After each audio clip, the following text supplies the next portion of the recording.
My name is Elyse Gonzales, and I'm the director of Ruby City. And I want to thank you for joining us this evening. I'm very happy to be here tonight in conversation with Doreen Ríos, the curator of Contemporary Art Month's Perennial 2021. Now, as you can imagine, organizing a group exhibition at this time is a challenge.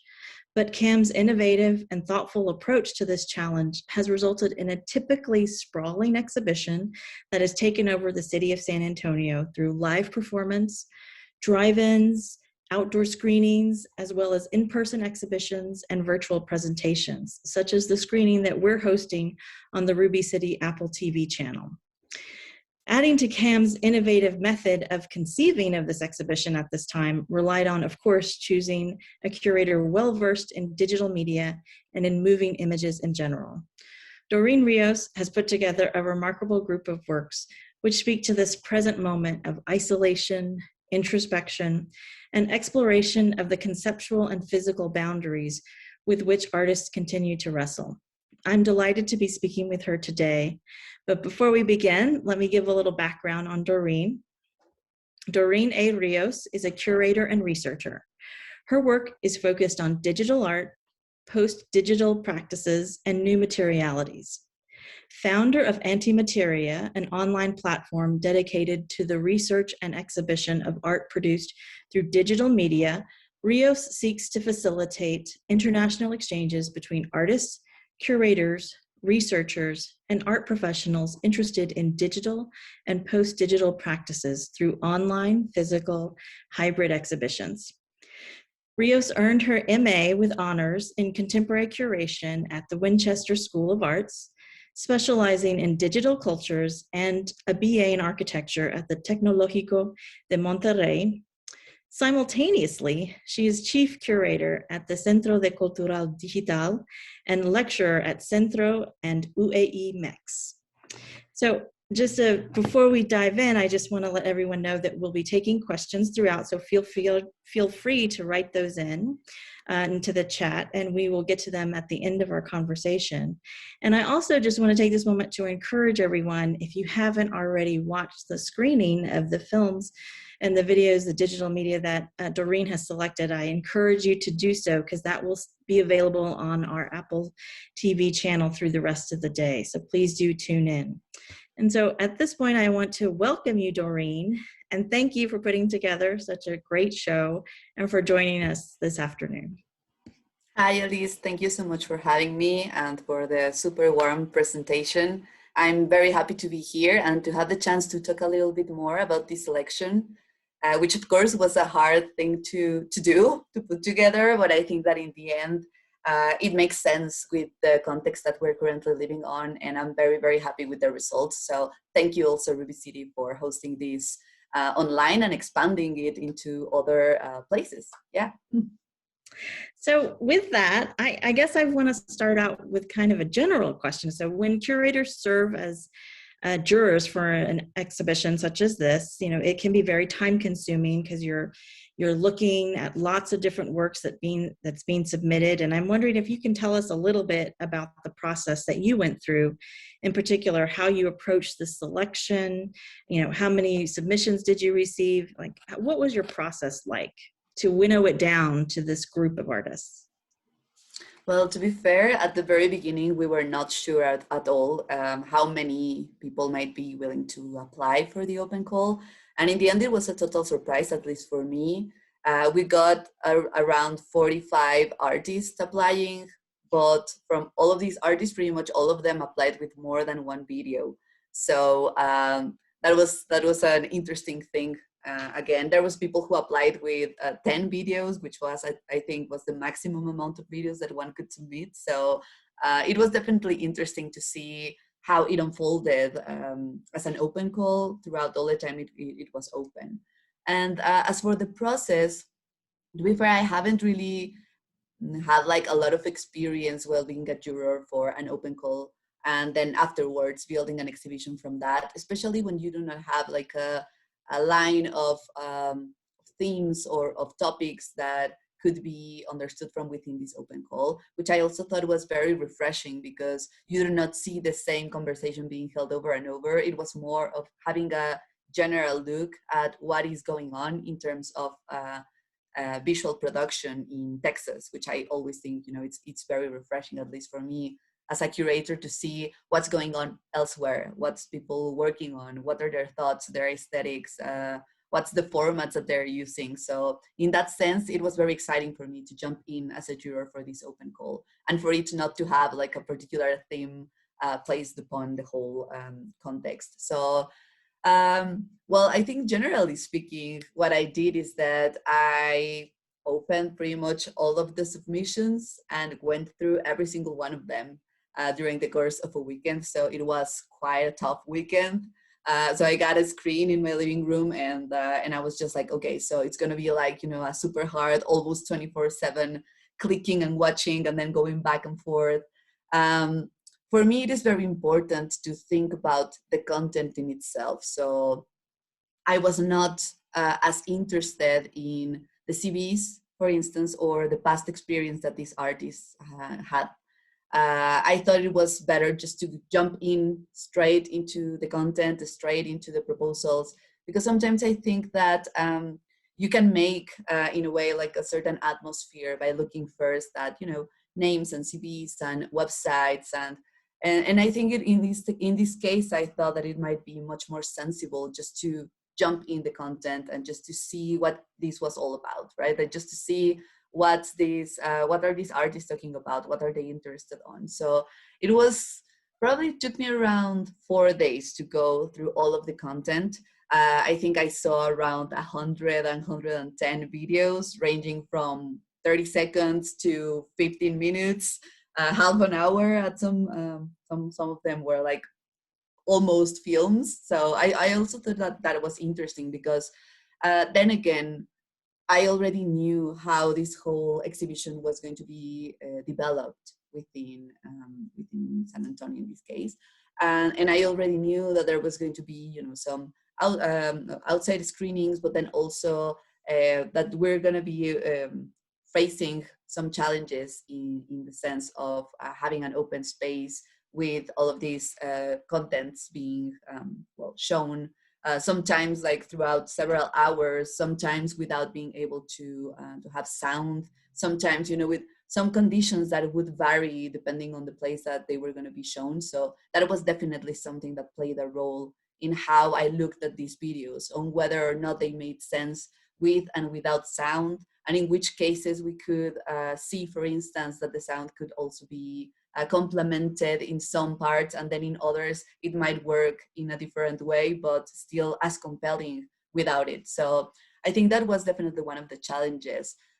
So for me, it was pretty much going through all of the content, having a general sense of what were the key topics or the key elements that I could see running through all of these proposals, and then drafting a set of ideas that I already knew that could be very powerful to have as key topics, let's say.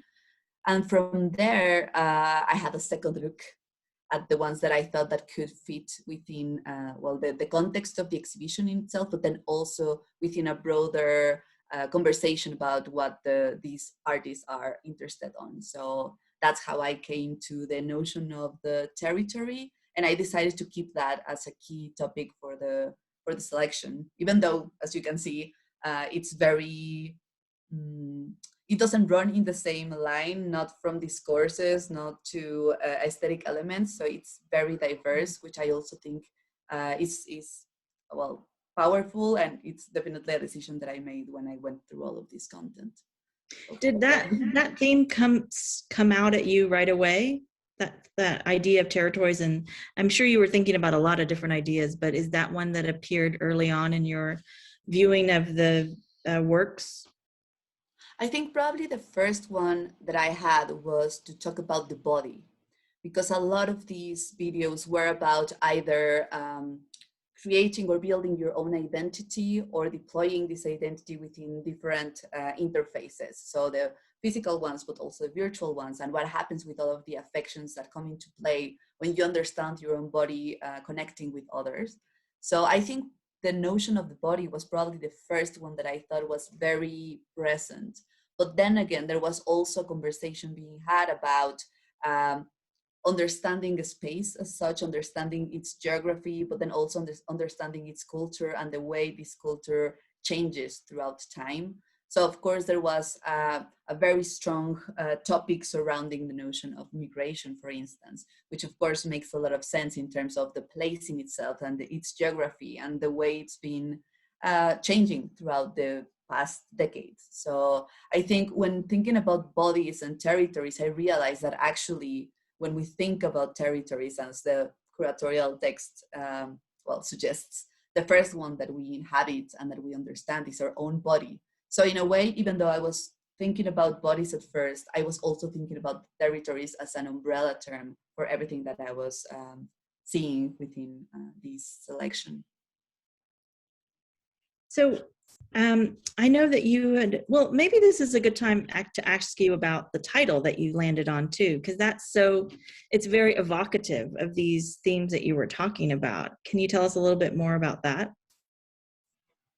Normally, to be honest, I have a hard time with names. So that is definitely not my strongest point. But with this, in this case, I really wanted to, on one hand, be very site specific to Texas and be very site specific to the contents that I saw and the topics that I knew were very important for these artists to approach and to critique and to understand further. So for me, it made a lot of sense to think about the rivers because of the geography and then again the territory of Texas and how Texas in a way it's being naturally limited by these bodies of water, but then also thinking about water as a system that is in constant flux and that is always changing and that is always moving.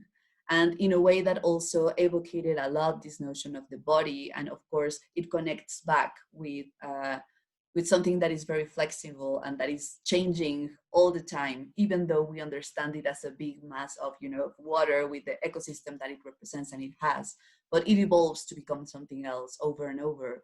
So I kept on thinking about, if we're talking about, yes, our territories, but also our bodies, to think about that we in ourselves are, large percentage water.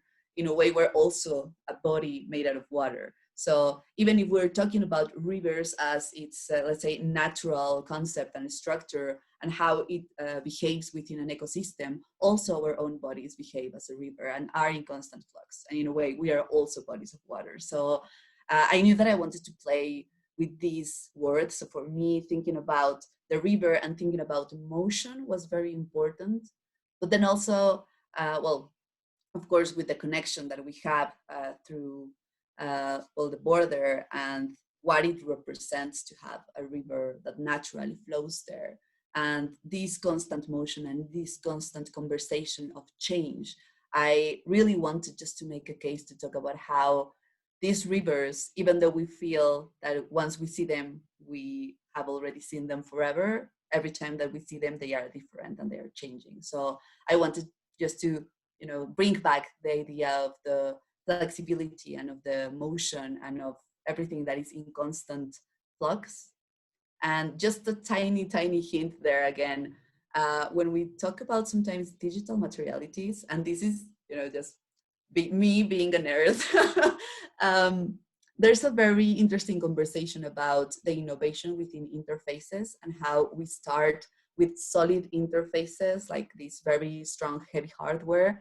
And within all the innovation that has been held in the past decades, we are slowly moving into more fluid or flexible interfaces. So I think in a way we are currently in a state where through the internet, we can understand that we are in a, say, like a sort of an ocean that is also always changing and always moving. And I think it's a nice metaphor for thinking about virtual spaces as well. So I don't know, I guess just rivers was the right word for it. And the rest of it was just, to connect with the notion of building movement.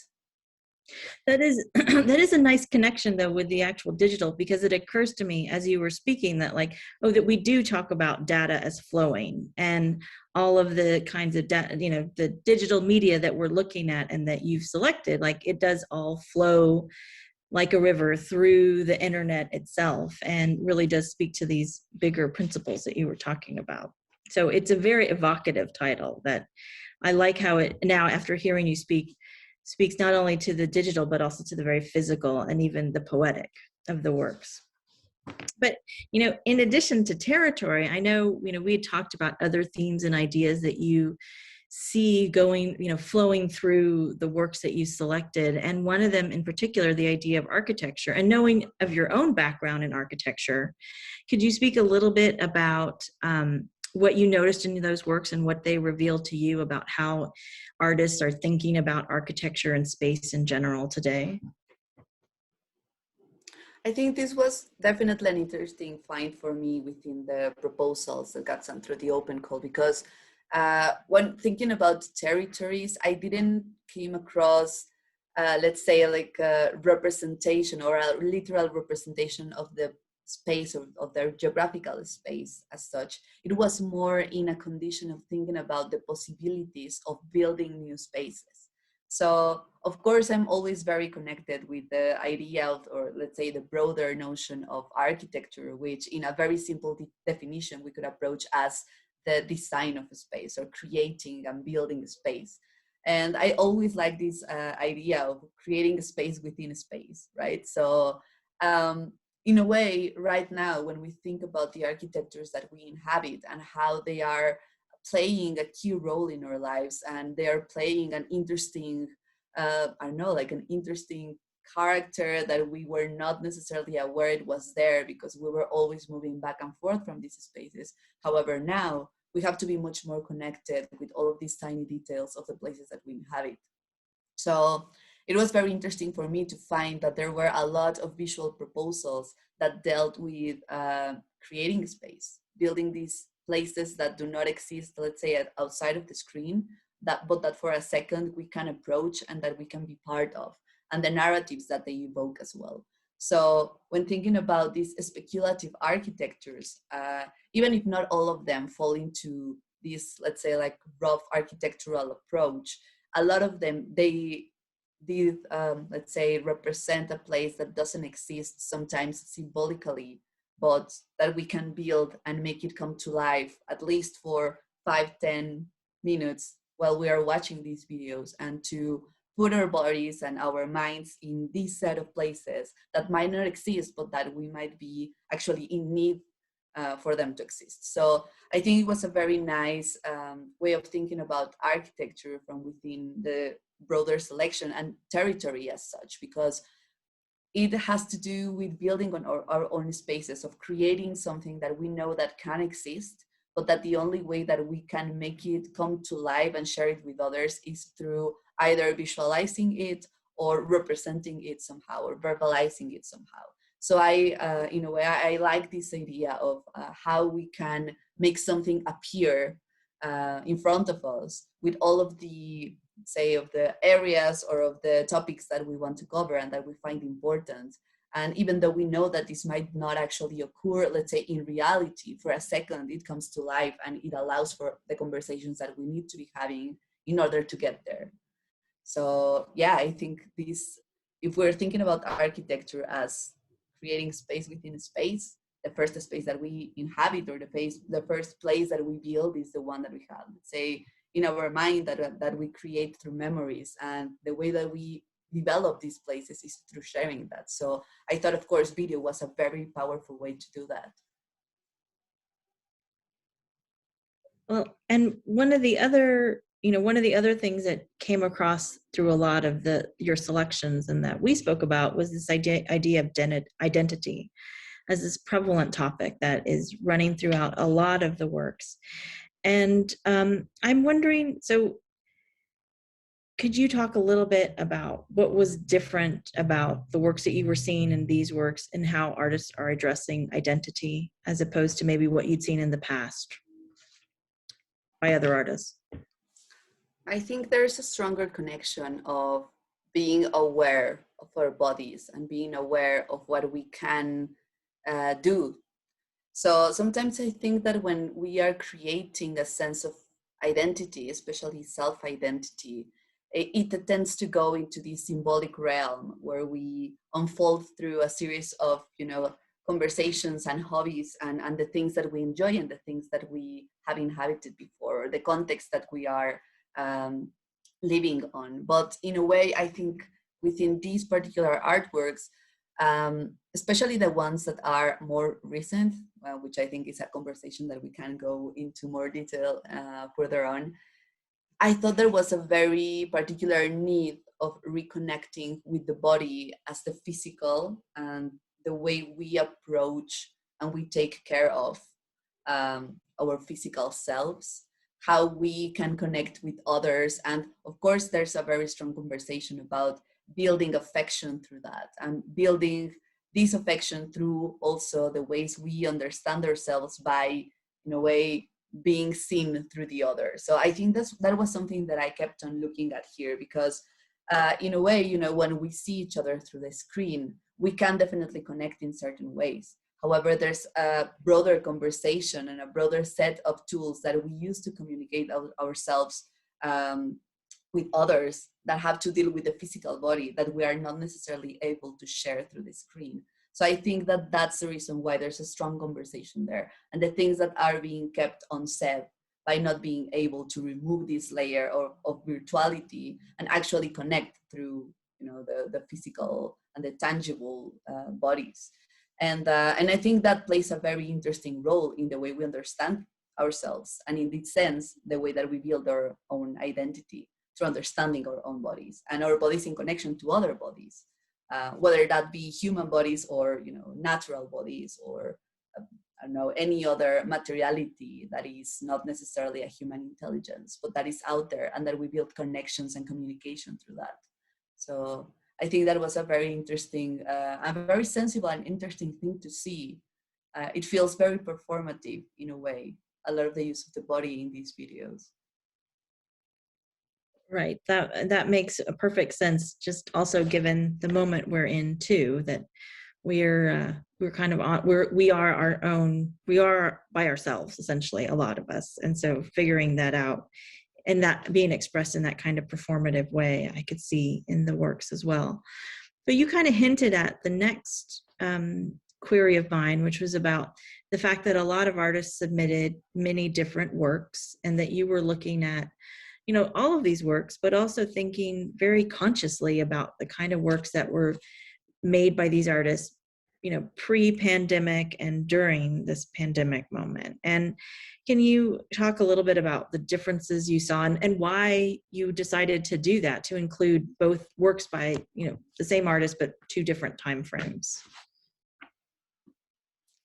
I think definitely one of the conversations that we are constantly surrounded by at the moment is this notion of the new normal, right? Like the new normal state and the new normal ways of approaching each other, of understanding each other, and of behaving, let's say, in broader territories. So I thought it was very interesting for the artists who decided to send over not only recent artwork, which definitely talks and reflects upon a set of very particular topics, like the conversation that we're having about the body, or the conversation that we're having about architecture and building these new architectures.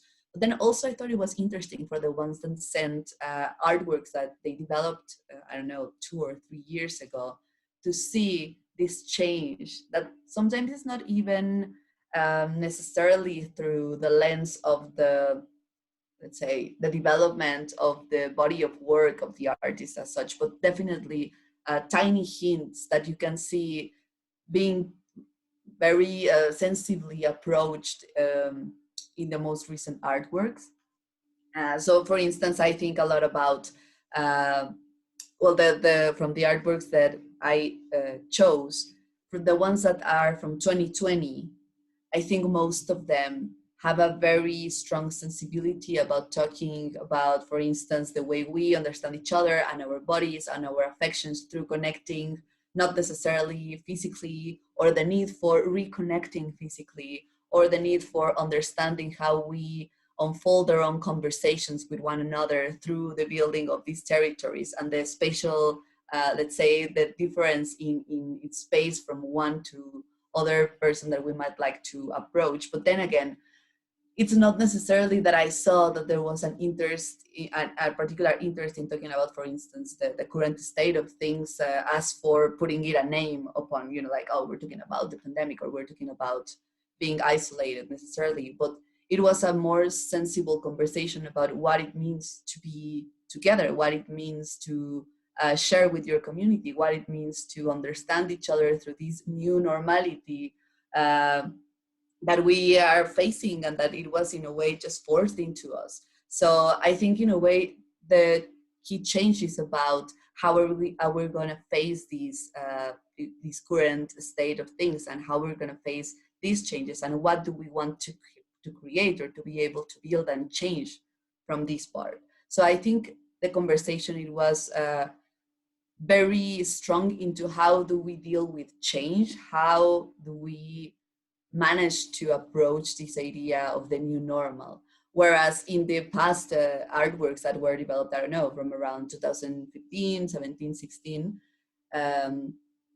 it was much more about, for instance, the role that objects play in your life, or the role that certain topics that might expand into hyper objects, such as the symbolic, or such as reflection upon a very sensible, I don't know, area of thinking, for instance, of creation, of exploration, of experimentation. I think it was much more playful in that sense. It was much more open to understanding that the world is your playground in a way, and you can reflect upon certain things and certain topics, and critique certain topics, and approach other notions of the current state of things. But I think the most recent artwork is dealing with the idea of change, whereas before possibly it was an impossibility of thinking about things actually changing. So I think that that's something that is very powerful, to understand that now it's not something that we necessarily chose, but that we have this scenario where a lot of changes can be held, should be held, and in a way it's the opportunity to talk about these speculative spaces, or these potential fictions that might actually come into life, because we are already facing a lot of changes. So I think probably that's I don't know, like a general sense of how I saw the artists approaching life before 2020 and during 2020, which I thought was also very interesting to see. So it's great that you're speaking so with so many detailed ways about these different works. And I'm wondering if you could maybe single out 2 to 3 works or artists that really encapsulated your ideas about the show, or that you were particularly drawn to. I think when I decided to build 2 chapters instead of having just one, let's say one selection that could be seen probably in a particular order, was because of course, like we were talking about at the beginning, there was a lot of influence or a lot of interest to talk about the body. And then on the other hand, there was a lot to talk about the spaces that we inhabit, or the spaces that we want to inhabit. So that's the reason why I kept, first of all, these 2 areas separate, of territory as body and territory as land.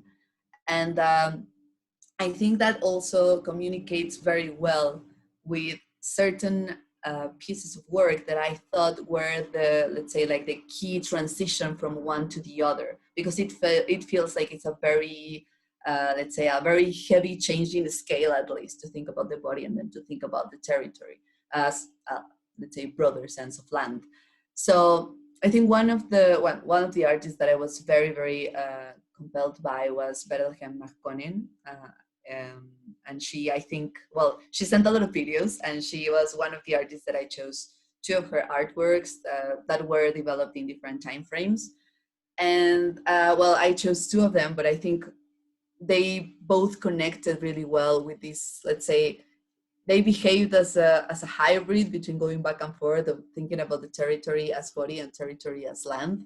So I'm thinking about this untitled point in movement that it was one of the videos that I chose from her. And Doreen, would you mind, just for those of us who have seen the screening and may not recognize the title, would you mind describing the two works just very briefly? yes, of course. So they are part of territory as land. They should be in between. Um, and well, the two of them run one right after the other. One of them, its name is Untitled Point in Movement, and the other one is Where is Here. So both of them are, I don't know if it's correct to say that they are performances. It's a video performance where the artist is moving through several open spaces, particularly public spaces, and she is recording herself in motion through these places. But also there's a very interesting element of having devices such as mirrors, for instance, or reflecting materials that tend to distort what we are seeing from the bodies that surround the artist and the way that she's also moving through these spaces. So I think, well, both of them have a lot of different elements also in terms of geography, and that's actually the reason why I put it in territory as land, because they play a lot with the symbolic, let's say, the symbolism that certain places evoke. So for instance, when you have a beach side and you see people that are, going through the water and coming out and dripping water and hugging each other and playing and having this interesting conversation that is not being held through words, but through actually the motion of their bodies and how they behave between one another. But then also having the same conversation with a space that is more like forest-like, and you see a lot of nature and you see a lot of trees and you see a lot of flowers and you see this same conversation of the bodies talking without words, that it feels like almost as if the artist is going through these conversations as let's say, like as an external eye that is able to see these very subtle and very simple exchanges that are being held that might come, that might be irrelevant to anyone else that is around, but for her is, just to pointing at this, and especially with these devices that distort the image, also interfering within these conversations. So that's the reason why I think it's also like a performance where she adds certain communication or information, or adds up to this conversation that is being held through other bodies and through other, let's say, well, trees or flowers or landscapes even. So it feels like, yeah, it feels like an interesting connection to understand these bodies in motion and the conversation of the physical body, and also physical spaces and the way we behave with one another, the way we, in a way, perform ourselves within these places. So I think these particular artworks, for me, were, like I said, right in the middle, in between territory as body and territory as land, because she's doing both. She's placing her body in motion, in conversation with this land or these public spaces, these open spaces. But then also she's sort of interfering with these landscapes through an external conversation that can be held through these devices that manipulate or that can add into the whole atmosphere, which I thought was very, very interesting approach, especially now that we can understand these interaction and conversation through the screen. But then again, when you see that these performance videos were developed in 2015, I think it becomes a different conversation. Like probably in 2015, this could represent a very different set of ideas. However, now they become very, very relevant, because these are the kind of places, feels like, the one that we cannot inhabit anymore, which is the public space, sharing with others, hugging others, but then the natural landscape, which we can still approach with certain, of course, conditions, but feels like it's the space that we long to have, and then the space that we can actually have this conversation into this transition of change this transition of the conversations that we're having and holding with our own bodies. So I think definitely these two videos, at least for me, make a lot of sense. And sometimes I feel like if I would have seen them in 2015, probably they wouldn't have moved me the way they moved me now. The video works are super powerful. However, now I think it feels much more current, and I thought that it was a very interesting thing to understand from these particular artworks. Then also there's the artwork by Hannah Spector, which actually has one of her videos is in territory as body and the other one is in territory as land, and that was something that I debated with myself because, well, yes, of course, I felt like most or the key role of the artist and the way they develop their own interests and practice, sometimes it tends to just fall into one or the other category. But for her, it was a very interesting thing to see that she was having this conversation in both of these areas. So she had, the video that is part of Territory as Body runs by the name of The Romance of Seeking. It's also, I would say, a video performance work with, so it's 4 screens with 2 bodies surrounded by a green screen, and within this like platform that is going in a constant circle, and these bodies are like, at first I thought they were sort of like enacting these traditional or very classic sculptures, or even scenes from movie. There was one scene I thought was from a movie, from the Titanic. yeah, like from this interaction between bodies that share conversations with no words, but that we understand because they are part of our, say, cultural circuit. So such as the Titanic one, we know and we understand what it evokes. And then also, this other motion of, hugging each other very swiftly and then just slowly falling into other positions. I think it's a conversation between bodies, building this, let's say, approach to the other, and also through the one that is seeing this through the screen, within these tiny hints of popular culture, which I thought was very interesting. But then the other one, and that's a video from 2020, which of course it feels almost prohibited to be that close to one another. So I thought I like that because it felt very punk. It was like, yes, this is the 2020 video, of course. And the other video. Also, I love too how you, sorry to interrupt, but just like there are also these kinds of references even to like art history. Like I think some of those poses look like the Pieta or in some instance like that, but also, and oddly kind of combative, but then moving into very sweet and loving. So very, go ahead.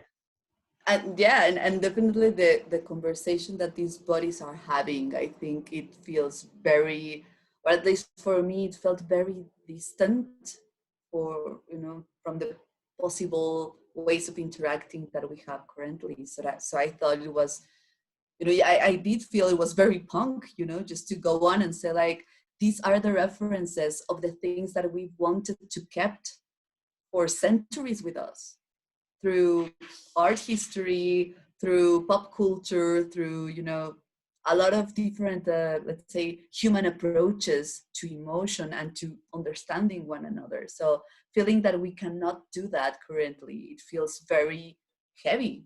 At least for me, it was a very heavy thing to look at and to understand that, yes, definitely this is the kind of conversations that we've wanted to hold on to for centuries, since we've started developing, art, since we started communicating with one another. And it feels very distant now. So what does it mean for us to then again come over and see this video and see it still through the screen? We're not watching the performance in itself. So I kept on thinking a lot about that. And then the interesting role that it plays with the second video that I chose from her, that is called Oceanic Feeling, that is actually from 2021. So it must have been like a very, very, very early, early in the year artwork, which is more in a vertical format. So like a smartphone, when you look at, you know, the vertical format, which then again, I also thought of was very punk. So I was like, yeah, I like you, Hannah. Like, I like you already. It feels very, very punk, you know, in the way that she approached like these conversations. And I think there it's a much more subtle approach to the territory as land. I mean, from the name of the video, Oceanic Feeling. And it's more, it's more, I would say that it's more like a conversation that she's having with herself, or trying to share with others. But then again, she's sort of like within her own mind, and to trying to evocate the feelings that she's having through the land, and through representing these the motion and the water and the movement and change again, and then incorporating some of body parts, like some hands trying to have a conversation with one another. But then again, I thought that beyond that, and beyond the change that we could see from the first artwork and then the second one, even though the difference in time is very small, it almost feels as if she went from, you know, having this conversation of clinging into this need for having the bodies physically present, having these conversations, talking about the importance of it, into a much more reflective and I don't know, like in a process of self-reflection about, well, what does it mean now? Like, probably because I didn't really see when in 2020 the first artwork was developed. Like, it could have been probably, I don't know, March, and this other one should have been January. So the time between one and the other, especially during lockdown, it feels like it went from, you know, day one into like 10 years time. Like, it feels like time just flows in a different way, and you can definitely see that. So I think these two artworks are very interesting to look at, because they play a different state of mind and a different set of discourses and conversations that the artist wants to have while developing them. So I think that also feels very compelling there. And for instance, in the sense of building or developing these speculative architectural spaces, I chose two artworks by Hugo Santana. One of them is Uncertain Sight, and the other one is Archive for the Unconceivable. I mean, from the name, I think for me it was very moving to see the Archive of the Unconceivable. Both of them are from 2020, and both of them are black and white architectural renderings with no sound, just like I don't know, I thought of them when I saw them as if I was seeing like a very old school animation clip, you know, like no sound, just a very, I don't know, like a process of discovering a place of this particular space that only exists within this video unfolding before your eyes. So I thought that, well, thinking about building spaces or developing these spaces, this also, let's say, like it connected very closely to the practice of architecture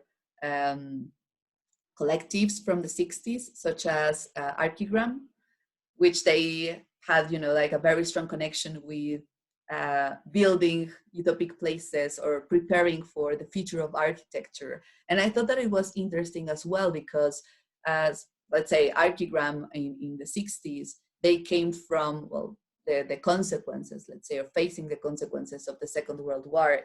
They were based in the UK. So I think that in a way, the reason why there's a lot of sci-fi or architectural speculation during the 60s and 70s is actually because, well, they're coming from what they understood as the end of the world, right?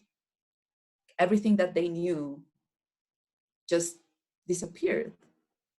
Even if the cities that they lived on did not get destroyed, even if that didn't necessarily happen, of course, they felt this very structural, heavy change that allowed them to, you know, just play pause and say, you know what, we need to think about other possibilities. We need to build other kind of places. A change in radical worldview, which is, I think, what you're kind of saying. And in a way, with this, that's definitely what I think Hugo is portraying here. And probably that's one of the reasons why we've seen a lot of sci-fi, but then also a lot of fiction and a lot of approaches into these near future scenarios that are being developed within this selection, but I would say in a broader sense, because of course we also feel, I think, generally speaking, that the current state of things at some point did feel like the end of the world.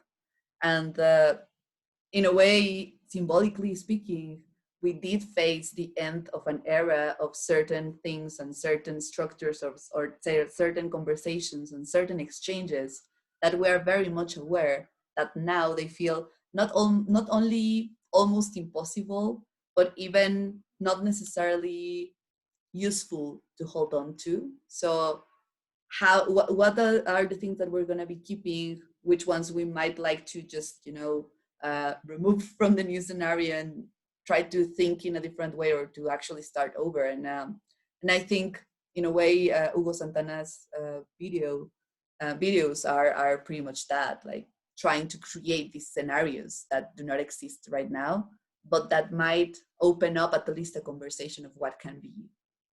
So Absolutely.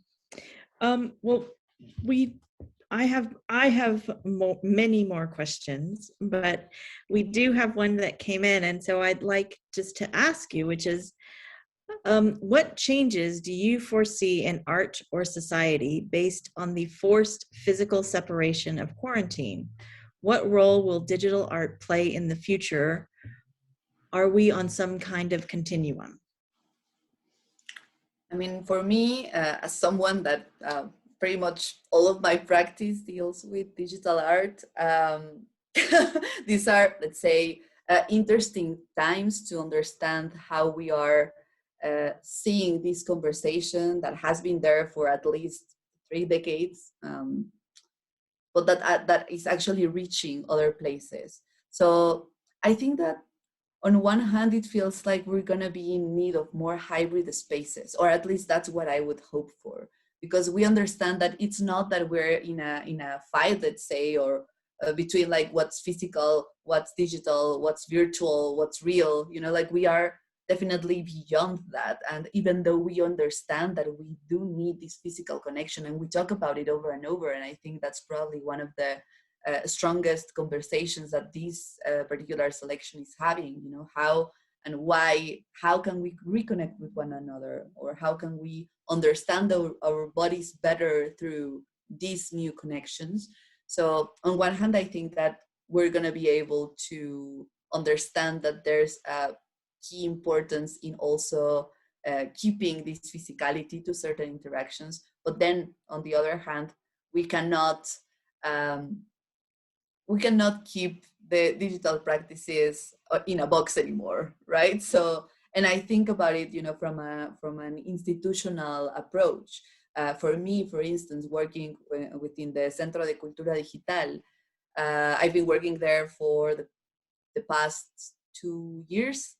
And during 2019, I remember it was very hard sometimes to communicate certain projects that have to deal with online exhibitions, online programs, or these kind of activities that take place online.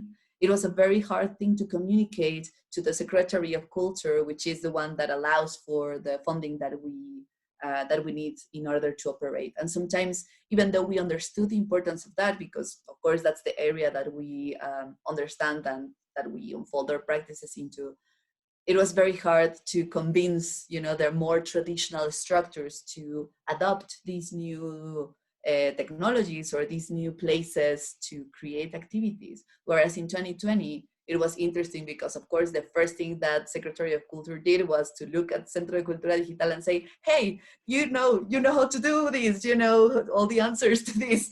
What can we do? And of course, I feel at some point, it feels very sad that it took something like this in order for more traditional structures to look into digital creation and to look into digital tools as an ally to do or expand certain conversations, even though if they are not talking about digital art.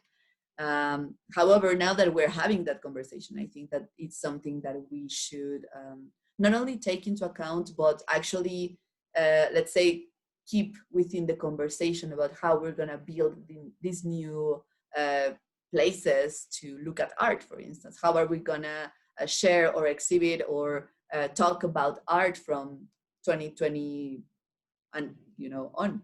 So I think that in a way, I would hope for the, let's say, the say forced physical separation to try and reconnect us with the importance of looking and taking care of our own bodies, but then also to look at digital tools as an ally in order to expand some of these conversations. So I would hope for more hybrid spaces, for more hybrid conversations, for more collaborations between the mixed match of tools, because it's not a case of, and that's something that I find very important, digital tools, at least for me, they are not there to substitute traditional tools, or they're not there to take the place of, or to become and replace, I don't know, other sorts of activities or places or interactions. They are there to expand them. And the only way they can expand them is by hybridizing these interconnections, let's say. And even though I understand that right now we might not necessarily be at the point where we can go full on hybrid on these practices, I think actually this exhibition and all of the efforts by Contemporary Art Month is trying to look into that. It's trying to say, hey, yes, we have to look at this through a screen or through a projection. However, it's on the outside and it's outdoors, and we can still be together somehow. So I think it's a nice hybrid approach to what we can be looking into more in depth in the following years. So I would hope for it to be a conversation that continues to expand in order to keep on expanding our experiences. And yeah. Is there a particular place or institution that you feel is doing right now a good job of that kind of hybridization that you're speaking of? Well, I think that, as I mentioned, definitely Contemporary Art Month is trying to go there, and they're doing a very interesting job there. And also, I think, for instance, I just saw a Transmediale Festival. That's this digital art and digital culture festival from Berlin. They're having what I thought was very interesting, which is proxy visits to their exhibition. So they were able to have a physical exhibition showing in particular places in Berlin that you can visit with all, of course, the health measures that you have to have. But then also you can visit online, but not through a 360 video or not through just the documentation of the exhibition. You can ask for a proxy visit, which is basically it's a guided tour where someone is leading you into the exhibition, talking about certain artworks and maybe expanding on the idea of the whole curatorial process that went behind the exhibition in itself. But then also you get to choose where to move and what to see. So in a way, yes, they are guiding you through the exhibition, but you're still choosing where to go. So you can be like, oh, I want to go see this artwork over there. Like, what's that? Or take me to this other one. And you can skip artworks, or you can go back to artworks, or you can, just have a little bit more agency in the way that you visit this exhibition, which sometimes I think it feels very obvious, but I haven't seen that happen in other places. So I thought like, oh, that's fantastic. Like these proxy visits, I think they are fun because you engage with a human being right elsewhere, but then also you get to choose. It's like choose your own experience kind of thing. So I think Transmediale is doing a great job there. And of course, I mean, someone that I think has been doing this for a lot of time is the Wrong Biennale, which is a digital art biennale, but probably not specifically now, but now they had like a revival of this element. In their last edition in 2019, they launched a router, like a Wi-Fi router that you can connect to whatever you want, and it works as an internal file processor. So if you connect through this, let's say, Wi-Fi signal through whatever device that you have in hand, you can access the artwork. So it's a digital fully screen-based exhibition, but you can take that from place to place. So since it doesn't need an internet connections because it has already the files inside of this router, it's not a case of downloading the files, it's just opening them. So I thought it was a nice hybrid approach as well, because you can do like I don't know, you can do a walk, or you can meet people at the park, or you can just place this in a mall and people would just be like, oh, like everyone wants free Wi-Fi, right? So they're gonna find this and they're gonna connect to that, and then boom, you're gonna be in this online exhibition, well, digital art exhibition. So I thought it was really nice because a lot of people that well, have these routers. I have mine somewhere around.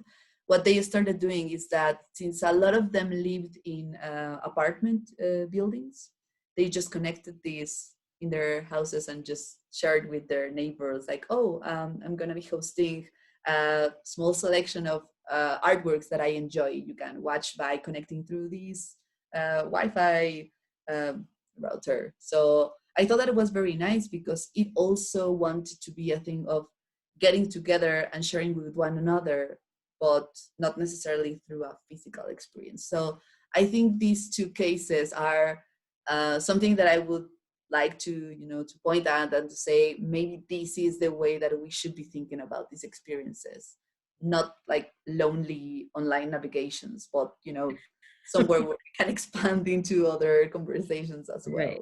That's still, community oriented, communal, as you look at these things. So I guess, this, speaking more broadly just about digital art in general and moving images, I'm wondering, to take it back to the CAM show that you organized, I'm wondering, did you notice anything in particular that seemed unique to the artists that you were seeing in Texas, as opposed to, say, the work that you encounter in your curatorial role in Mexico? I think there was not like a big change in the sense that a lot of the conversations that we feel are very urgent to be having are in a way portrayed in both of them. I think probably it's because it's more like a global condition of being worried about certain things or wanting to approach certain topics. But what I definitely saw that gets me back to this idea of the body and of the territories, and to thinking about here the rivers run both ways, was a very particular approach of how can we create or build our own say like mixed identities through our own context without necessarily leaving behind parts of them that we feel that might not fit. And in this case I would like to approach Patty so Patty Ortiz, I think yes, Patty Ortiz, and her artworks, Conceptual Migrant and Don't Shush Me, because I think that even though we could see these conversations being held in a lot of the other videos, these two in particular are very direct with it. So it's a very interesting conversation about how we understand all of our background, especially when we're talking about migration. Like, what does it mean to create and build your own identity when you are very much aware that there's a lot of different elements that come into play and that in a way are very, very present, but that don't feel necessarily represented in a broader scenario of what we see probably. And I'm thinking, I'm just guessing, like, of what you see on TV or on the internet even, and how these, let's say, this identity of understanding yourself as someone that is from or lives in Texas, how does that interact with the general notion that, let's say, popular culture is portraying of Texas, right? So I think this was a very strong conversation. Like, we need to start thinking about how we understand each other as a constant, let's say, as a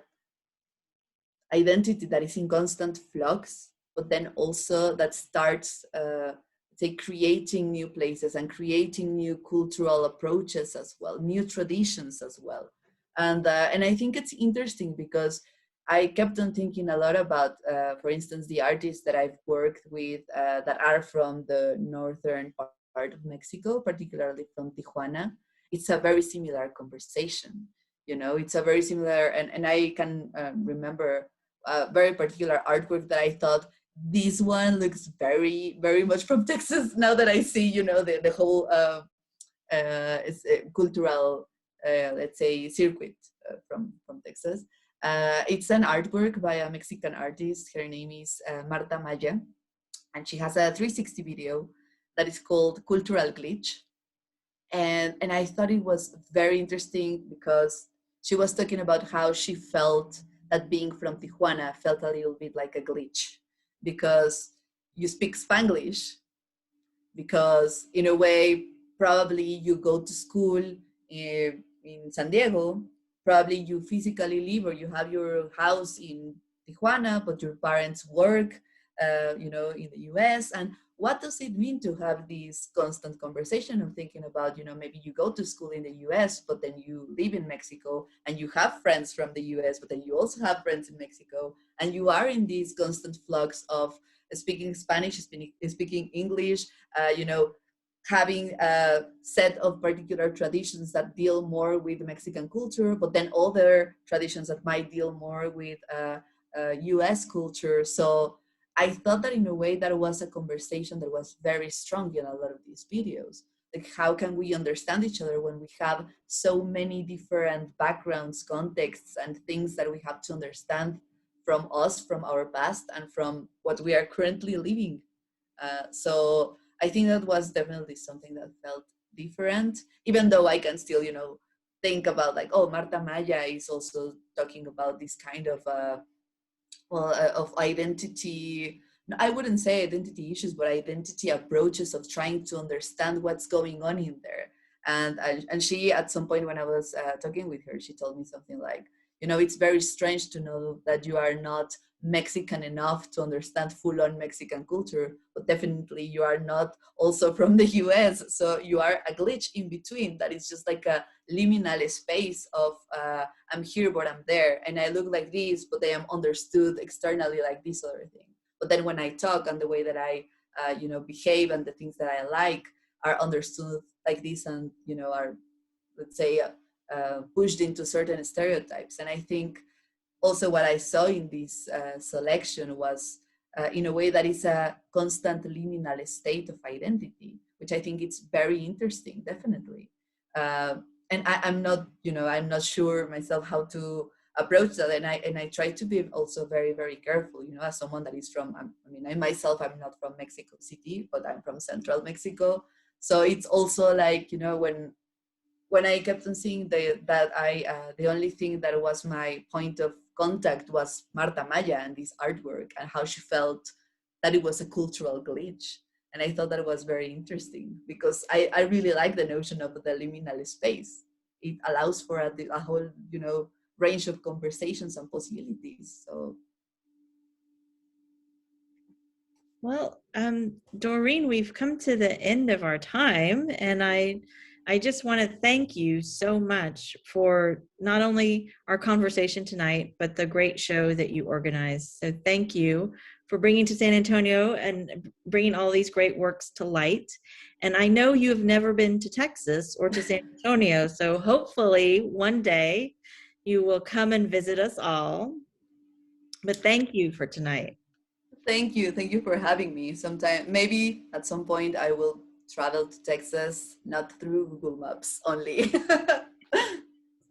Exactly. And I just want to end by thanking the Contemporary Arts Month for mounting yet another terrific exhibition and for bringing another great curator to our community. We're very pleased and honored to be partnering with CAM for this event, and we're grateful to have them just as partners in our city. So a big thanks and a celebratory cheer to the Contemporary Art Month board for putting this together. And thank you again, Doreen. Thank you, and thank you everyone that tuned in. I hope you enjoyed the show. So Yeah.